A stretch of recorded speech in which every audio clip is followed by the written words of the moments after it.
From the Broadcast Center at BCIT's Burnaby Campus, this is All Talk Radio.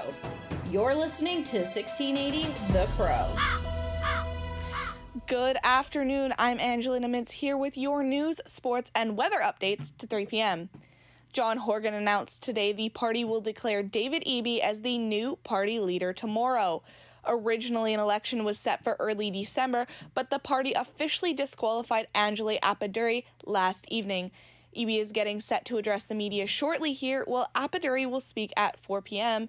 BC Green Party leader Sonia Frenetzo said Appaduri's disqualification is, quote, a sad day for democracy. The former lead singer of the pop rock band Headley has received a 5-year prison sentence for sexual assault. Jacob Hoggard was handed the sentence in a Toronto courtroom after being convicted earlier this year. The Crown wanted as many as 7 years behind bars, arguing that Hoggard was a risk to the public.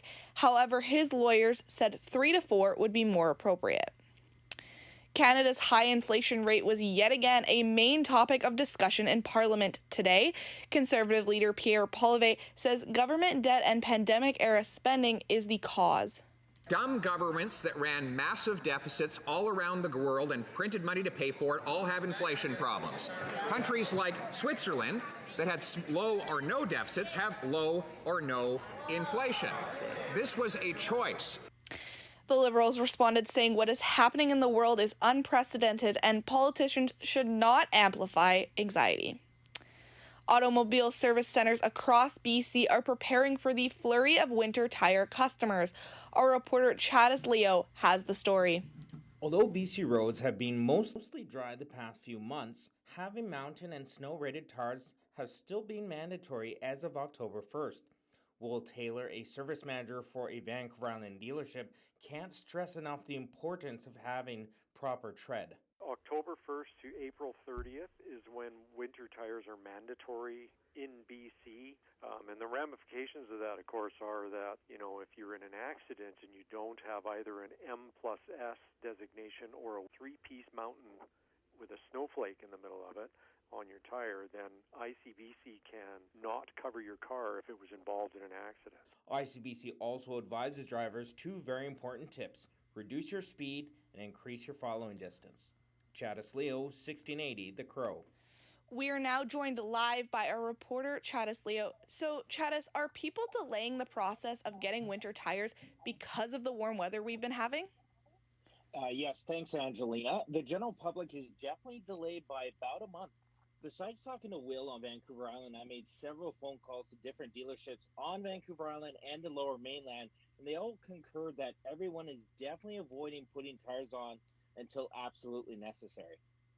And are there any other tips for drivers to ensure they're safe while on the road?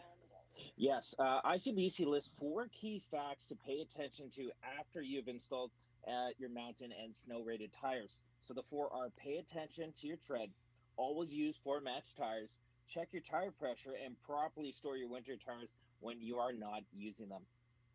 Thank you, Chadis. As temperatures start to decrease, people may start seeing less stink bugs around. Our reporter Sylvia Senna has more. If you're still seeing stink bugs around, there might be some good news for you. The rain expected this weekend might help them disappear. The brown marmorated stink bug comes from Asia, and because of that, it affects our food supply and ecosystem.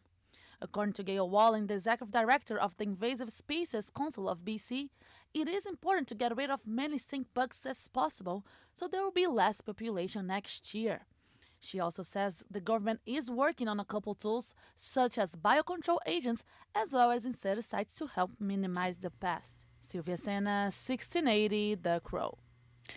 And BCIT's computer science students placed 3rd at Vancouver's SAP Hackathon after building a new app from scratch. Our reporter Carissa Chang has the story. The student team had 24 hours to build an app with the theme Office Culture in a Hybrid Environment. This app, called Waddle, allows coworkers to send each other virtual sticky notes. Team member Sally Poon says the app is meant to give coworkers the ability to creatively send personal notes to each other, even if they were overseas. I think in-person interactions have been missed, like things like being able to talk to your colleague, while you're getting coffee, or even just leaving a note saying thank you or asking them out for coffee. That's something that's not there when you're in a virtual environment. Poon adds that the team would like to publish the app independently as early as January 2023. Carissa Cheng, 1680 The Crow. And Conservative members of British Parliament will soon begin to get ready to name yet another Prime Minister after the resignation earlier today by Liz Truss. Reporter Tom Rivers learns more. Given the weird political times we're going through here, the rules are being made up as they go.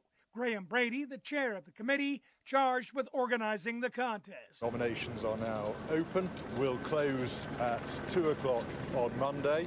Candidates will be expected to have at least 100 colleagues nominating them. The final two candidates will take part in a broadcast debate to be followed later by an online vote of Conservative Party members throughout the country. Tom Rivers, ABC News, London. And Ukraine has now launched a power-saving campaign following Russian strikes on energy infrastructure. Reporter Britt Clinette has the details from Kyiv. Ukrainians have been urged to save energy, so they're turning off their lights and their electricity more than they normally would at this time of year, just because they are facing an energy crisis. And let's not forget, it gets bitterly cold here in Ukraine, and winter, the depths of winter, is just around the corner. Rolling blackouts may still occur as the country tries to respond to the increasing number of repairs. Now on to your sports news. The Vancouver Canucks will get a chance to win their first game of the season tonight when they take on the Minnesota Wild. For the Canucks, forward Connor Garland will be returning to the lineup, while Nils Hoglander will sit out. The Wild have yet to win a game this season as well, and Canucks head coach Bruce Boudreau says he expects this one to be a tough battle. They'll come at us really hard, and that's the way they've always played, and I don't expect anything less. I expect a real battle. This is probably, I think it's the best team we've played on the trip, so it's the last game of our trip. It should be if we bring our A game, it'll be a real good game. Puck drop is set for 5 p.m. from Minnesota. In MLB postseason action, there's only one game set to be played today, where the New York Yankees will be looking to bounce back against the Houston Astros. The Yankees fell 4-2 to the Astros last evening, and Yankees star Aaron Judge says it's going to be a tough one for his team to score runs in the series. They got great arms out of the pen, that are effective to both sides of the plate, righties and lefties, and, good starting pitchers that can work, not only one or two pitches, but, mix in, 3 to 4 pitches. So it's a tough matchup, but that's, you want to play against the best, you want to compete against the best. So that's what we got in front of us. First pitch is scheduled to go at 4:37 in Houston. In the NBA, the Milwaukee Bucks will get their season underway tonight against the Philadelphia 76ers. The Bucks will be without all-star forward Chris Middleton as he is battling a wrist injury that required surgery during the offseason. This game will start at 4:30 today. The Los Angeles Clippers will also be in action tonight as they take on LeBron James and the Lakers. The Clippers will have Kawhi Leonard returning to action after he missed the entire 2021 season recovering from an ACL tear. As for the Lakers, LeBron James and Anthony Davis are listed today, but are expected to play this evening. The Battle of LA is set to tip off at 7 p.m. tonight. In Thursday night football, the New Orleans Saints are taking on the Arizona Cardinals. Both teams are looking to turn their seasons around after getting off to 2-4 starts. Kickoff is scheduled for that one at 8:20 from Arizona. In soccer, today marks 1 month until the Canadian men's soccer team returns to the World Cup. But as reporter Victor Gaucher explores, not many players on the roster are from BC. The Canadian men's soccer team is 1 month away from their first World Cup appearance in nearly 40 years. It is an exciting time for Canadian soccer fans as more players continue to make the jump across the pond and play for those big European clubs. Domestically, the game continues to develop, and the expansion of League One BC means that a high standard of play will continue across British Columbia. League One BC is following in the footsteps of League One Ontario and the Canadian Premier League with the goal of streamlining the steps for Canadian athletes. With more avenues for players to showcase their talents, more BC-born soccer players should reach the national team in the future. Victor Gaucher, 1680, The Crow. And the Canadians men's national soccer team has added yet another friendly match before the World Cup. Our reporter Kyle Collis has more on this. The Canadian men's team, who ranks 41st in the world, will now play Bahrain on November 11th in Manama as preparation for the World Cup. This will be Canada's first ever game against Bahrain. They will also still play Japan in another friendly on November 17th in Dubai. The Canadian men's team, who ranks 41st in... Those were your news updates to 3 p.m. I'm Angelina Mintz, and you're listening to 1680 The Crow. Stay tuned for more on BCIT's 1680 The Crow.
It's extremely important for people to stay healthy and to stay active as much as possible.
Everything is changing to digital. Everything is online. People aren't just waiting for the 6 o'clock news anymore. People want their news right now. They want to be able to go onto their smartphone, onto the internet, and see the news that they want to see.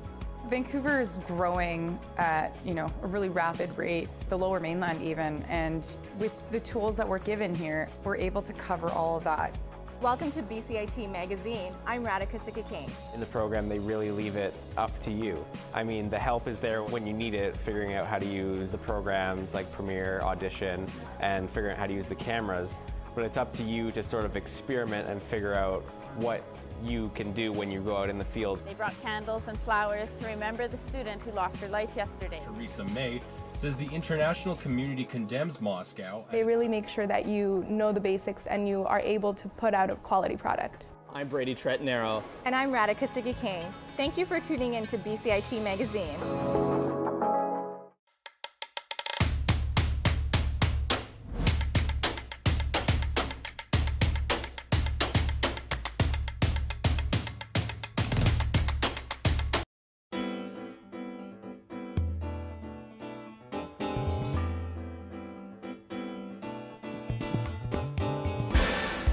Hi everyone, welcome back to another episode of For the Record. I'm your host, Carissa Cheng, and today we'll be exploring the world of computer systems technology. I'm joined here by Sally Poon today, who is a fellow BCIT Computer Systems Technology student and the BCIT Student Association Chair at the downtown campus. She'll be talking to us about her experience winning third place at the SAP Hackathon with her team and the app they created called Waddle. Sally, thank you for joining us today. Yeah, I'm happy to be here. Thanks for having me. Of course. So let's just jump right into it. Can you share with us what a hackathon is? Yeah, for sure. I think a lot of the times when people hear a hackathon, they either get really intimidated or are clueless. But basically, a hackathon is a competition of sorts that's usually hosted either by a club or a company or a larger organization, where students are invited to code and hack their way through a project within 24 to 48 hours. It depends on the competition itself. Usually there are prizes that you can aim for or certain themes that you can go for, and you are expected to basically code a project from scratch and present and pitch it to everyone at the very end of the 24 hours. Right. So how long was this one for you? This one was 2 days, about 24 hours or so, because it was hosted by SAP. They did 2 separate business days, basically, from 8 to 9. And if you really wanted to, you could go home and code. But yeah, it was over 2 days over the weekend. I see. And how many teams were there? There were 35 in total. And how would an event like this help or benefit tech students like yourself?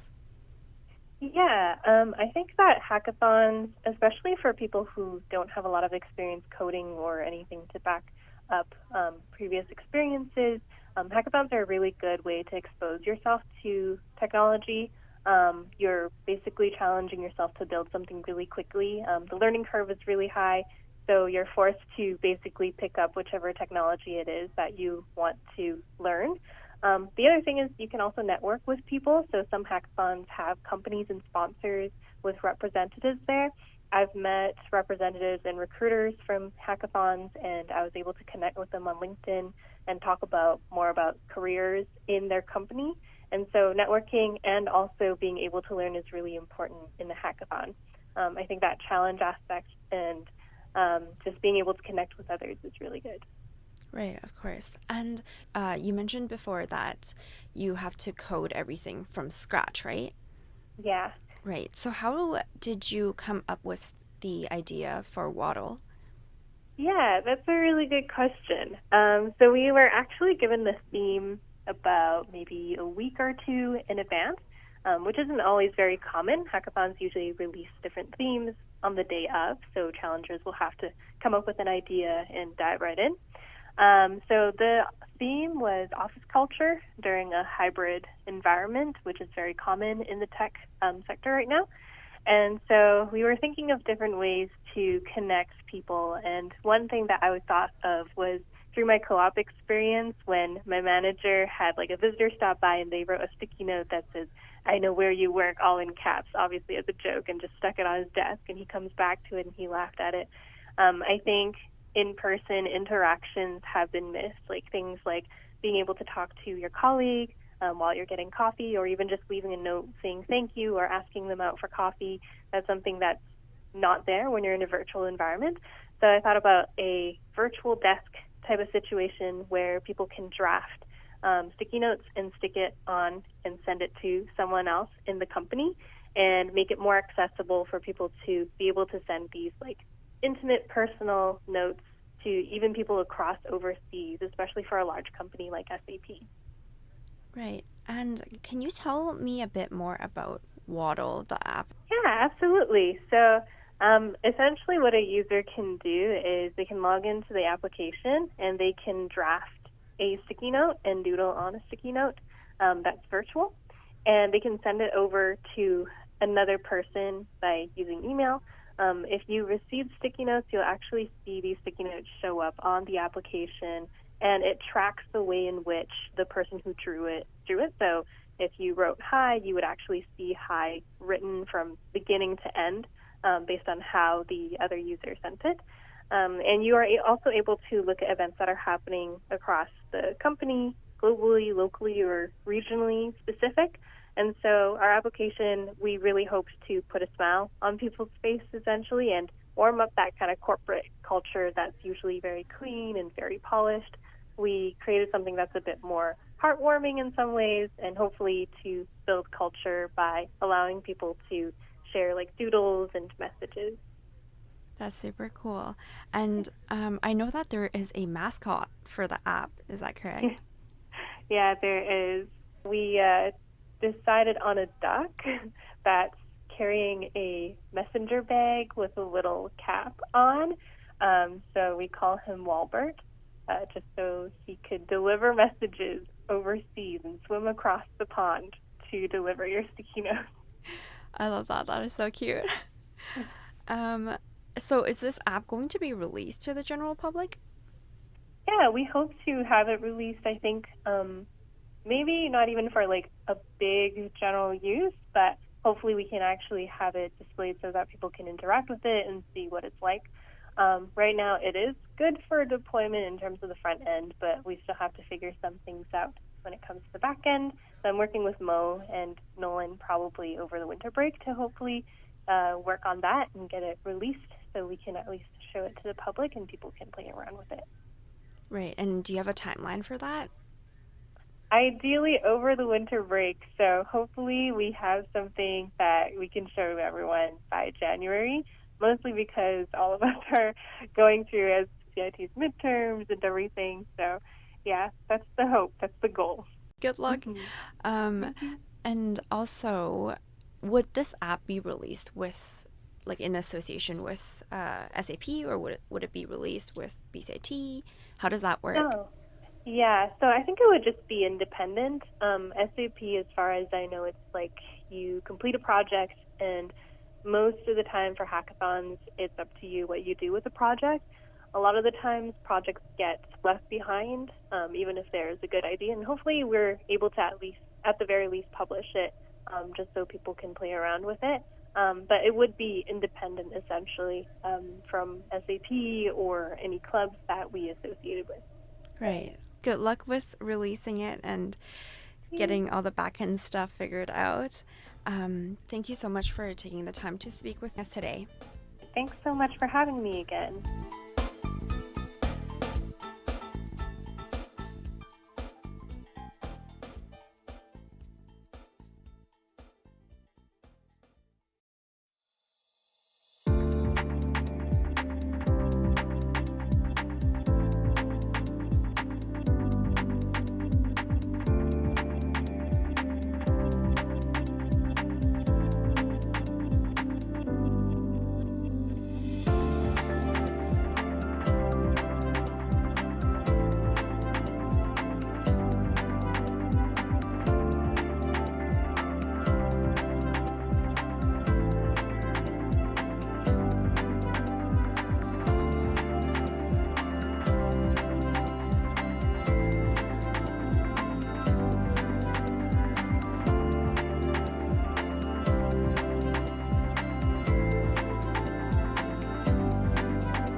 shoes on. Like, if I leave them on, I ruin the streak of the last, 10 years of never wearing shoes when I work. I do all kinds of tattoos, whatever the customer asks for mostly. But lately I've been doing mostly form line style of indigenous tattoos. I'm Métis on my dad's side, but I was raised by my mom. So I didn't grow up with a huge personal connection to my indigenous ancestry. But as I started doing more indigenous tattoos, that kind of got me a little bit more interested in finding more about my own history. Hari Tundo, Tatemusli, Saschosli, Nadle Witen Yinka Dene Dakes. In my language, that means my name is Randall Bear Barnettson. I come from the Bear Clan, the village of Nadle, and of the Dakes First Nation. That's my nation. On the back tattoo, I think it's been about 12 hours now, I would say. 10 to 12 hours. On my left arm here, I have the bear for Dentemu, my Bear Clan. And then I have the Thunderbirds on the middle, and then the double eagles on the bottom. So this is for my Daketh people on my mother's side, and then also the double eagles for my Newhawk family, and then the Thunderbirds for my father's side. His crest was a Thunderbird. So that's why I have the Thunderbird on my back as well, along with the bear. Since time immemorial, we would commission an artist to do a clan design or a crest for us in our community. We'd go to a local artist and ask them to do a design for our clan or community to represent ourselves, our family, our community, our nation. Adi, Ani, Sasan, welcome to my studio.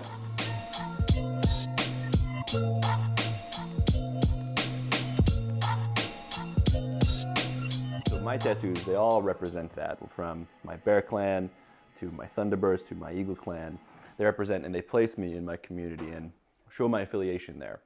And so that's why I love working with Logan, because Logan, he helps me to kind of embody these teachings in these clans and crests, and he really contextualizes these teachings that we have. And then on this side, I got the East Van cross, because where I was born, East Van. So I kind of go between two, because traditionally, land and people are the most important things to us as traditional indigenous people. So when I turned 18, I was like, I'm going to get the East Van cross on my arm. I'm going to go to do it. I went to a tattoo artist, and he said, nah, come back in a couple of years when you figure it out a bit more. And I was like, what the hell, man? I want to get tattooed. And he was like, nah, think about it some more, come back. And then I waited a decade, and Logan did it for me.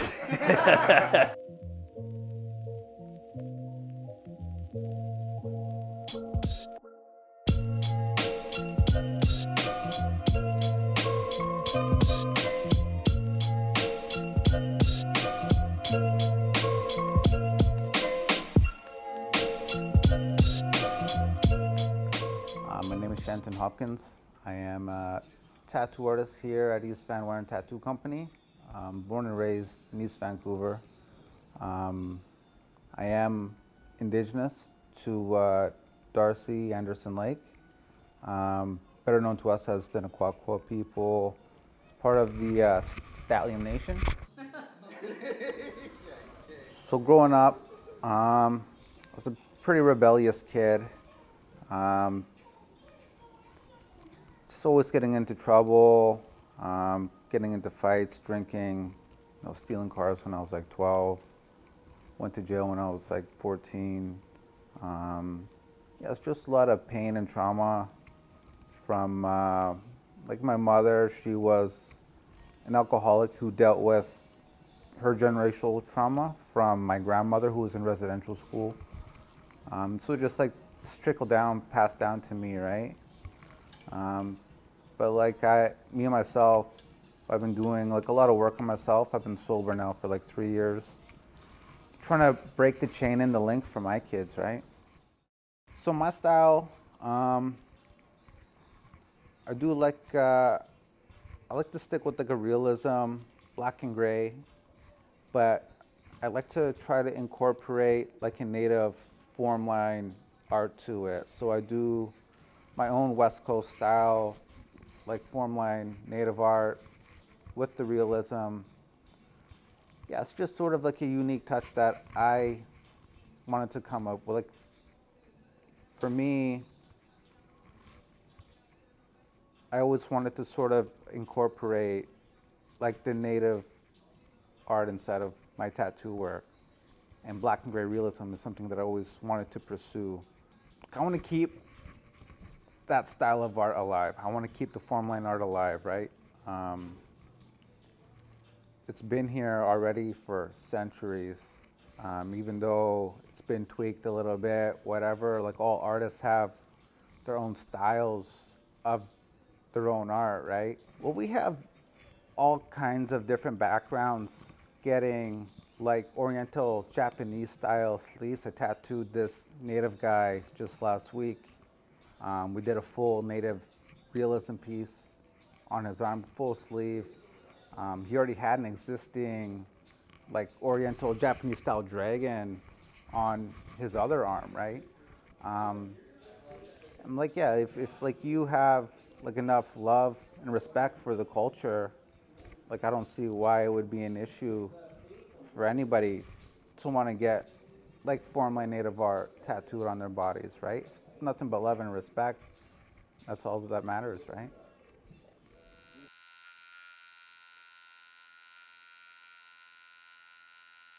I think it's really complicated. It's non-Indigenous people, unless there's like, the way I was taught is if there's a story, connection to the story, and you go about it in a good way, as you do work with an Indigenous artist, and you go about the proper protocols, and you know the story and the connection there, then it's more acceptable. However, if you get a clan design or a clan crest, then that has such larger meaning behind it, and affiliation to, like I said, to place, community, to people. And you're essentially saying that you are part of them. And that's a tough thing to claim. And we always say it's not who you claim, but who claims you. It's a little controversial, and it's everybody has a differing viewpoint, and for me it's different client to client. Like sometimes, like I have some European tourist that's like, yeah, I want this salmon because I'm in Canada. And in that case, like, you know, go home and think about it a little bit, do a little bit of research. But other times, like I've tattooed white people that have been adopted by a nation and have lived their whole life on reserve and around Indigenous art and Indigenous people, and they want to honor that. And I think that's dope too.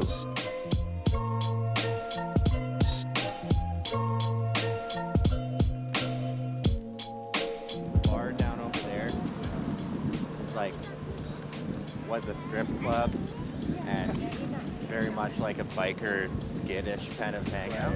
My dad's stories about Steveston are a lot different than what my feelings about Steveston. I see Indigenous tattooing kind of flourishing even more. Just the artwork in itself is becoming more and more popular. People are more down to collect fine art and that sort of thing. Like I know the Canucks are having warm-up jerseys done by an Indigenous artist. So it's kind of in people's faces so much more, and it's so much more like widely accepted. And yeah, I think the future is bright for Indigenous tattooers, for sure. Does it feel? Yeah. Greatest feeling. Natalia for showcasing Logan and traditional tattooing and traditional Indigenous art, and having this be a part of the conversation and bringing us to the table in that. So, Snachalia in my language means thank you for everything you've done for us.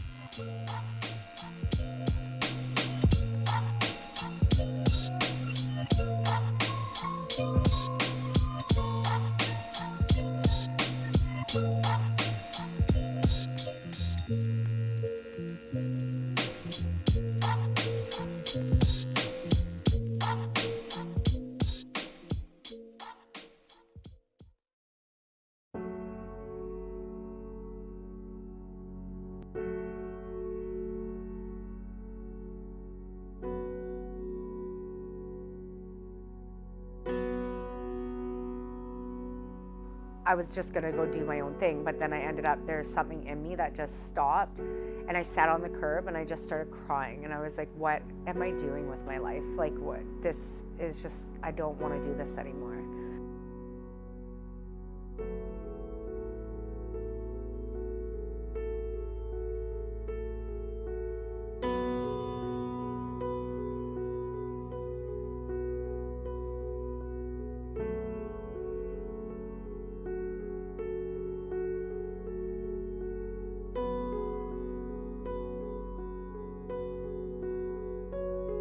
I'm Amberlina Murray. I'm 33 years old, and I was raised in Port Coquitlam. So I was 9 years old when I started smoking weed, but it quickly, like between 9 and 10, probably 10 or 11 is when I started getting into ecstasy and cocaine and more of the harder drugs. I was fully addicted to crystal meth when I would say 13 is when I was fully addicted to it. I was born with a very sick mother, so I was born addicted already. And then my whole childhood was full of abuse and anger and my mom being sick and having to watch over her, as well as she lived in the hospital pretty much in nursing homes because she couldn't care for herself. What happened with Amber's mom and Amber is an absolute tragedy, and no child should have to go through that, and it breaks my heart. So we didn't have like a good relationship at all. My dad, I was always daddy's little girl, but at the same time there was not much my dad could do because he was so focused on taking care of my mom, like he was her caretaker. I think he was at a point in his life where he just didn't know what to do. His life was so chaotic with this one woman that he didn't even know how to deal with his daughter who was addicted to drugs. As soon as I started smoking weed with friends at a youth center or started doing ecstasy, or the one thing that came to mind was I didn't have to feel anymore. Like those feelings were gone. Like I didn't feel pain, I didn't feel anything. And it was an amazing feeling. Finally, once in my life, I could turn to something that I didn't have to feel. It was when I had kids is when I realized I had a problem. I got clean at 15, 16. I stayed clean. I had the two older kids, Savannah and Caden. And then I split up from I left their dad. And all I knew was that little family. Like that meant the world to me. When we split up, I went right back into addiction and left the kids with my dad and their dad. And I didn't get clean until my youngest kid's dad came in the picture. And I only stayed clean because I got pregnant right away. I had no idea how to even get like a month or 2 months. 2 months was probably my longest. And then I just kept relapsing. I was definitely loaded there. And we went to the P&E and I couldn't even handle it for like 2 seconds. I was in the bathroom like the whole time. Like I was a shitty human being, like shitty. Like I was not a nice person unless I wanted something. That was the only time I was nice. And as soon as I got it, you wouldn't see me again. Like I just, totally opposite person than who I am off drugs.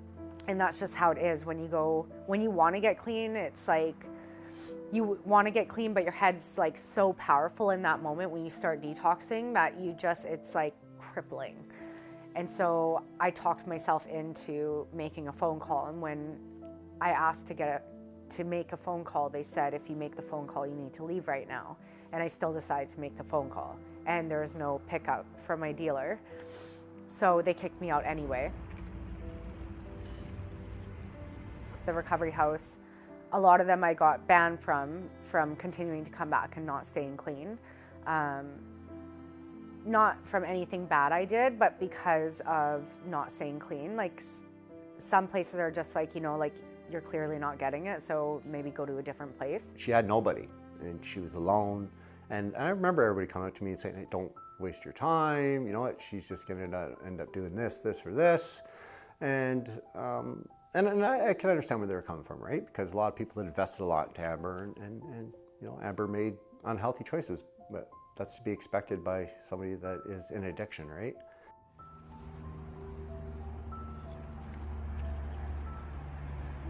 I have overdosed 4 times. The very first time I overdosed, it was actually my kids who found me in the living room, as I was still living with my youngest kid's dad at the time. And he ended up calling, they started screaming, and then he ended up calling an ambulance and stuff. And then I went code blue in the ambulance. I was able to make it through, thankfully, but yeah, that was probably like my lowest. There's something in me that just stopped, And I sat on the curb and I just started crying. And I was like, what am I doing with my life? Like, what? This is just, I don't want to do this anymore. I remember being in like recovery for like in a recovery house for like the 6th time, and I had a weekend, or not a weekend, but my youngest kid's dad brought them all to me to have like an hour visit. And I remember like that so clearly, that they were leaving, and this is after about 6 months and not seeing them at all because I was in addiction, and then the recovery house I was in, you can't see anyone for a month. So he came and brought them, and when they were leaving, all 3 of them were like screaming and crying and like would not let go of me at all. Where the staff at the house had to come out and pry them off me, and I like cried for days. I just didn't want to let go, and I wanted to stay with her, and I just wanted her to come back home with us. I just felt really sad because I didn't understand why my mom couldn't come see us and why we always had to come see her. It's heartbreaking. It's like, I'm doing this, by not putting the work into me and continuing to use, I'm causing so much trauma in my kids that I grew up with. And I mean, they're floating around house to house like there's no stability at all. So, and no one's gonna love them the way that I love them. Because of my chronic relapsing, to help me stay in the houses, of writing what the kids would say to me. I love you, Mommy, and I want you to stay there and get the help you need, so when you come home, we can laugh and have fun again together. Like, addiction took everything from me, like my ability to be a mom, my ability to know how to even love on my kids. Like, I didn't know how to hug my kids anymore. Like, that natural mom instincts were gone. Like, I had to relearn all that through my recovery. It took me a long time to even talk about my mom, like before I got clean this time, but I knew if I wanted to stay clean this time, I had to talk about her. So like prior to this, like I just hated her. Like I thought she ruined my whole life. Because I knew like deep down that if I didn't have a mom like that, I probably would have had a better chance in life. Yeah, myself and one other woman in this. I did feel like the kids deserved to know why they went through what they did. And also deserve to know, like, and also sharing my experience with them maybe help them for their future. And if my parents shared with me their experience, I would have known what a Narcotics Anonymous was. I would have known what Alcoholics Anonymous was. I would have known where to go to get help. I think it's amazing that Amber is like super honest with them and super transparent. And but I also think that Amber does that because she wants to make sure that they understand that, you know, this is what happens and these are the consequences. You're going out with Auntie Sunday morning. What day am I? She understands what she put us through, and I feel like she tries to make up for it all the time. But like now, there's nothing really to make up for anymore. So this is something I keep, and it's like all my medallions over the years that I've gotten. And so every year that you stay clean, you have a cake at the meetings to celebrate like another year, and also to show the newcomer that it works. Today when I look at her, I'm just like,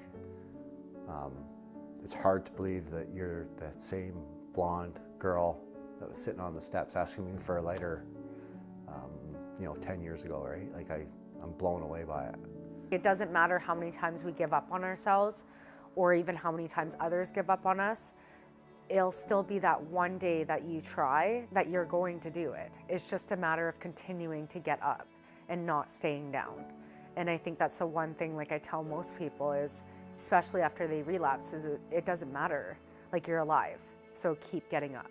Like, as long as you're alive, just keep getting up and keep trying, because you will be able to do it one day. It's just a matter of time. Yeah, and there's a testament that if you believe that you cannot change, just look at Amber, right? And there's living proof that you can.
So yesterday, you talked about how this is a drug. You feel like you got your fix today? Get up, Tom. Get up, Tom. 3. 4. Take 3 tackles. 1. 2. There you go. It's a grind. It's not for, it takes a special kind of someone to put their body through this for sure.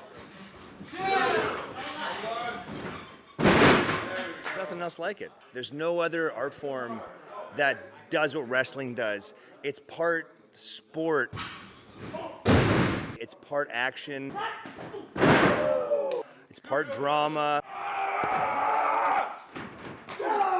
So you get a little bit of everything. At least that's what I see. But I also have been hitting the head a lot and I ramble, so. You know, if you have a type of relationship with him that's like, you know, like mine, developed over the years with him, he's just down. He's just for real, you know? And like, he's just one of the most for real guys in the locker room that obviously I've known for 10 plus years. I don't know, for me it's like going home. Like it's where I want to be, it's what I want to do. This is my team. This is my second family. This Lionsgate Dojo. Like, this is my crew. Coaches, students, all that sort of stuff. We all care about, you know, what we got here. You know what I mean? And Tony's the top of the list when it comes to that. You know, he's a little bit humble. In a good way, though. I'm my own worst critic, so I've never considered myself good enough to coach. But people seem to like my classes, so I must be doing okay, right? Charging in? Right there.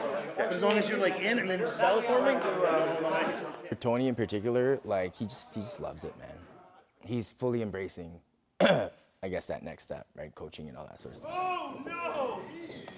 I hope that one day, like down the road, one of these guys could walk into a promotion wearing the Lionsgate Dojo shirt and only have heard of us like, oh, this guy must be good because he's rocking those colors. You know what I mean? That's my dream. Is like to have this recognized as like Lionsgate Dojo produces quality wrestlers. Are we doing this? Yeah, we're doing this.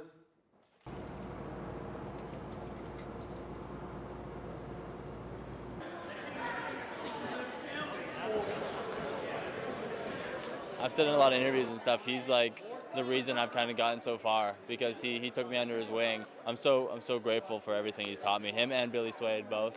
But yeah, he's one of my my mentors, and I see him like a father figure, man. 2 down. Yeah. Go for 3. No. Body. I would like to do. Could we do boom, boom, boom? Without him, wrestling here, it'd be way worse. It'd be unbearably worse. Like honestly, without that man here, we might all be screwed. Yeah, fuck, I never thought about it before. She is a 3-time Vancouver Island Women's Champion. This is Rhea Von Slasher. Like, you know, what they're doing is, you know, it's a very high level physical performance. The risks are very real, and, you know, they're doing that for our entertainment. And, you know, it's I have like such a great deal of respect for what they do, and I respect the art form very much. We build these moments for you to showcase and test the boundaries. Do what you want tonight. Be safe. That's my only other thing that I say tonight. Thank you for being here. Enjoy Nation Extreme Wrestling and have a fantastic night.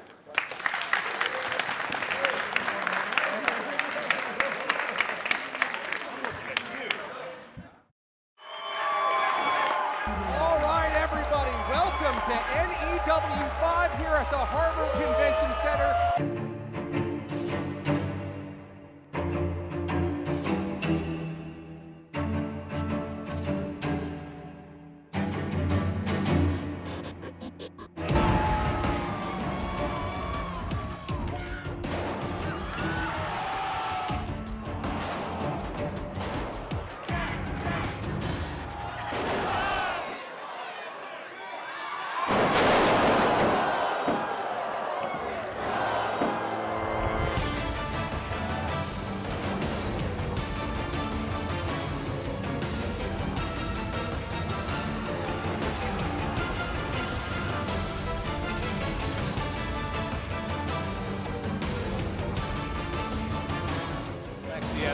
my God. You don't get any higher than that in this building. He can touch the ceiling.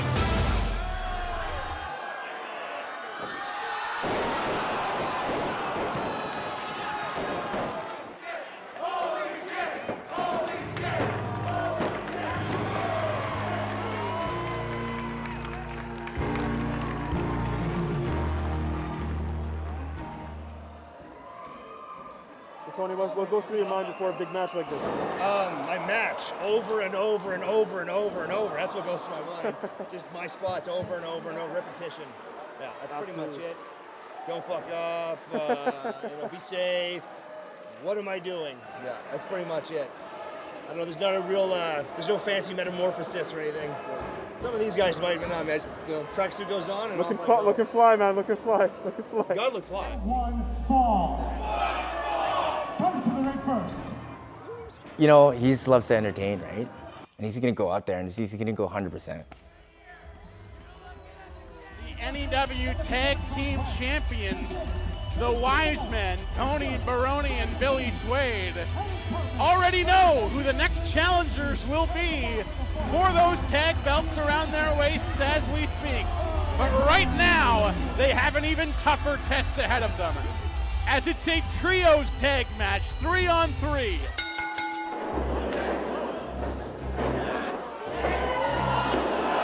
I talk to people, I go, you know, it's like Broadway theater, right? Except that crowds at a Broadway theater can't like heckle the performers and stuff, right? Pro wrestling, you can do that. Smell like pee! It's the weirdest insult I've ever heard from a fan. It's the best insult you've ever heard. I know your face. You're that guy on Twitter. You have the mid-sized power man in Tony Baroni. Beautiful.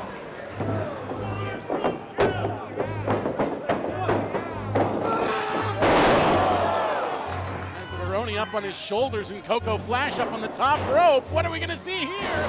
What a frog splash!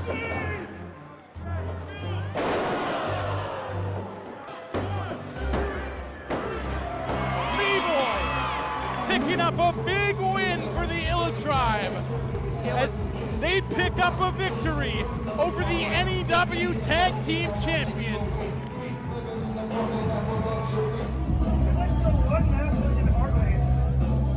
We have a lot of chemistry. He takes care of us. We take a lot of cues from him. We're very well coached. Man, we love Tony, bro. You know what I mean? Like, we can't. Like, I don't know how much, I can't express how much. From the Broadcast Center at BCIT's Burnaby Campus, this is All Talk Radio. You're listening to 1680 The Crow. Good afternoon, I'm Angelina Mintz here with your news and weather updates to 4 p.m. John Horgan announced today the party will declare David Eby as the new party leader tomorrow. Original election was set for early December, but the party officially disqualified Anjali Appaduri last evening. Eby addressed the media earlier this afternoon and said the end of the race is not one he expected or hoped for, but notes the party has a responsibility to enforce the rules. Appaduri is getting set to address the media shortly.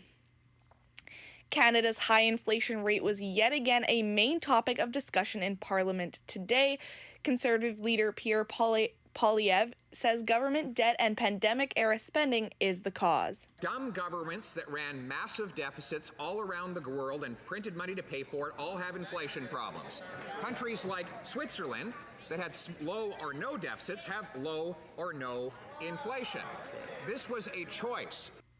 The Liberals responded saying what is happening in the world is unprecedented and politicians should not be amplifying people's anxiety. Automobile service centers across BC are preparing for a fall rush as rain is finally scheduled to arrive tomorrow. Our reporter Chattis Leo has the story. The BC drought is almost at an end. Environment Canada predicts several periods of rain tomorrow starting in the early morning. Bitumen, oil, and rubber have been building up over the past few months on BC roads, and with rain on the way, road conditions are expected to be slippery and dangerous. Will Taylor, a service manager at a dealership on Vancouver Island, is warning people not to delay changing over your tires and reminding people that as of October 1st, it is mandatory to have mountain and snow-rated tires on all highways across British Columbia. Chattis Leo, 1680, The Crow. And as the temperatures are starting to decrease and with the rain expected to arrive tomorrow, people may be starting to see less stink bugs around. Our reporter Sylvia Senna has more. If you're still seeing stink bugs around, there might be some good news for you. The rain expected this weekend might help them disappear. The brown marmorated stink bug comes from Asia, and because of that, it affects our food supply and ecosystem. According to Gail Walling, the executive director of the Invasive Species Council of BC, it is important to get rid of many stink bugs as possible so there will be less population next year. She also says the government is working on a couple tools, such as biocontrol agents, as well as insecticides to help minimize the pest. Sylvia Senna, 1680, The Crow. And an Alberta RCMP officer has been charged with dangerous operation of a conveyance causing bodily harm after hitting a cyclist last year. Constable Damien Lesser-Jophine was responding to a report of 2 people on bikes towing a safe in April of 2021. The RCMP said in a statement there was a collision between a police vehicle and one of the cyclists, who has received several injuries. Lesser-Jophine was released on an appearance notice and is due back in court on November 30th.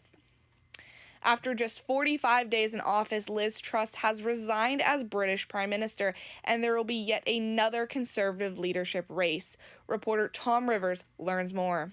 Given the weird political times we're going through here, the rules are being made up as they go.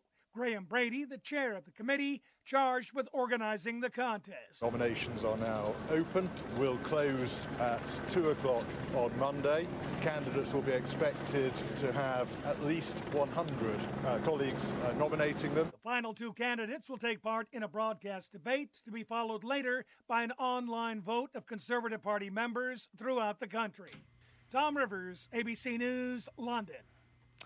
And Ukraine has now launched a power-saving campaign following Russian strikes on energy infrastructure. Reporter Britt Clinette has the details from Kyiv. Ukrainians have been urged to save energy, so they're turning off their lights and their electricity more than they normally would at this time of year, just because they are facing an energy crisis. And let's not forget, it gets bitterly cold here in Ukraine, and winter, the depths of winter, is just around the corner. Rolling blackouts may still occur as the country tries to respond to the increasing number of repairs. In weather, it is currently 14 degrees outside with a mix of sun and cloud. It is still very smoky out there, however, so use caution. But the good news, rain is expected to finally fall tomorrow, so make sure to have your umbrellas on hand. Those were your news and weather updates to 4 p.m. I'm Angelina Mintz, and you're listening to 1680 The Crow.